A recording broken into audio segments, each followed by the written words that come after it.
দীর্ঘদিন ধরে পানীয় জল সরবরাহ বন্ধ থাকায় ক্ষোভে ফেটে পড়লে দক্ষিণ মহেশপুর এলাকার মহিলারা বুধবার সকাল থেকে কলসিয়াতে দক্ষিণ মহেশপুর বাইপাস সড়ক অবরোধ করে বিক্ষোভে সামিল হন তারা। এর জেরে সোনামুড়া বিলোনিয়া সড়কে যান চলাচল সম্পূর্ণ ব্যাহত হয়ে পড়ে এবং সৃষ্টি হয় দীর্ঘ যানজট।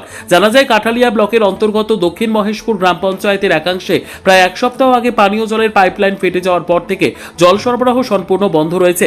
একাধিকবার সংশ্লিষ্ট দপ্তরকে বিষয়টি জানানো হলেও সমস্যার সমাধান না হয় ক্ষুব্ধ এলাকাবাসী বিশেষ করে মহিলারা বুধবার সকাল 8:30 নাগাদ কলসিয়াতে রাস্তায় নেমে অবরোধ শুরু করেন। দক্ষিণ মহেশপুর বাইপাস সড়কে এই অবরোধের ফলে সোনামুড়া থেকে বিলোনিয়াগামী এবং বিলোনিয়া থেকে সোনামুড়াগামী অসংখ্য দূরপাল্লার ছোট ও মাঝারি যানবাহন রাস্তার দুই পাশে আটকে পড়ে। এতে চরম দুর্ভোগে পড়েন যাত্রী ও চালকেরা। সকাল 10টা পর্যন্ত অবরোধ চললেও তখনও ঘটনাস্থলে প্রশাসনের কোনো প্রতিনিধি বা জনপ্রতিনিধি পৌঁছননি বলে অভিযোগ বিক্ষোভকারীদের। পানীয় জলের সমস্যার দ্রুত সমাধানের আশ্বাস না পাওয়া পর্যন্ত আন্দোলন চালিয়ে যাওয়ার হুঁশিয়ারি দেন তারা।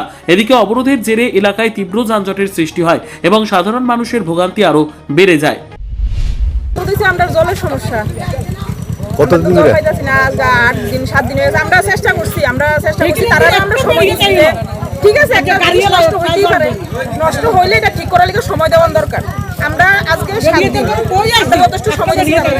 এখন আমরা সবার বাড়িতে অসুস্থ কি আছে জল